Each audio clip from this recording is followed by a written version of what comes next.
Hi, and welcome to day 15 of our Jesus Tree Lenten study. Today we're going to skip a good chunk and we're going to go straight into John 8, verses 1 through 11. So let's get started. At dawn, he appeared again in the temple courts where all the people gathered around him, and he sat down to teach them. The teachers of the law and the Pharisees brought in a woman caught in adultery. They made her stand before the group and said to Jesus, "Teacher, this woman was caught in the act of adultery. In the law of Moses, it commands us to stone such a woman. Now, what do you say?" They were using this question as a trap in order to have a basis for accusing him. But Jesus bent down and started to write on the ground with his finger.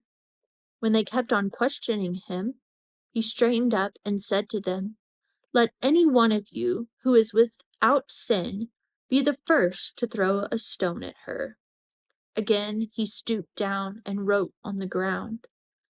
At this, those who heard began to go away one at a time, the older ones first, until only Jesus was left, with the woman still standing there.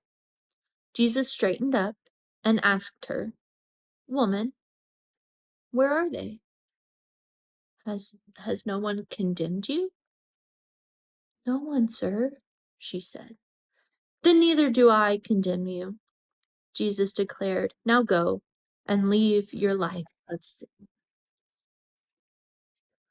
So today's story stands apart from the narrative that we've been following.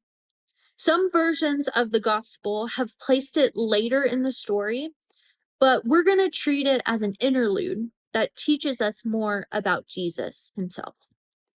That poor woman, caught in the act, dragged away, judged, condemned, and used as a test of piety. I doubt that she was treated gently, of course. So imagine being surrounded by people all asking for your blood. It's really terrifying. Did she really deserve that? Jesus' actions speak volumes here. He doesn't answer. He doesn't even seem to look at the frightened, humiliated woman. Instead, he, the creator, writes in the dust from which we're all made. I wish I knew what he wrote. His actions distract from the woman, perhaps giving her some respite, some time to take a breath.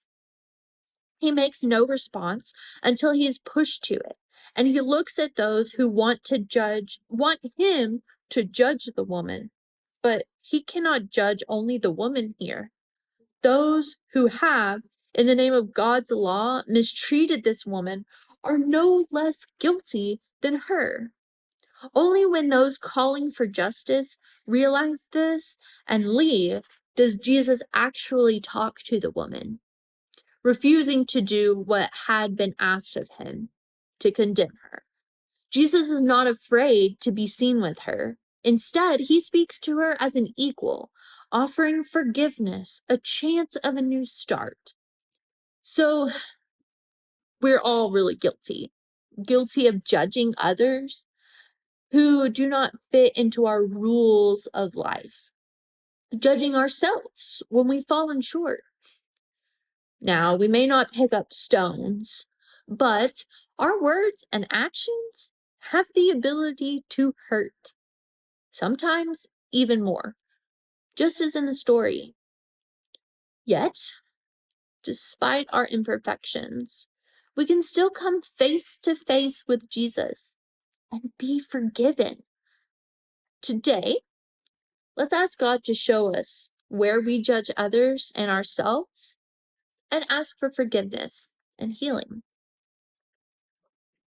Our ornament for today is our rocks, our stones.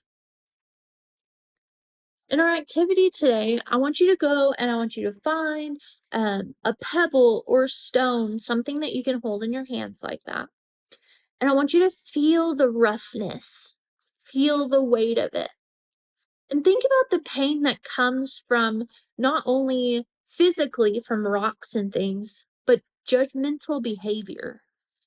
Bring your concerns to God, and then you're gonna leave your stone either next to your candle or next to your cross that has the ornaments on it, and hand that over to Christ.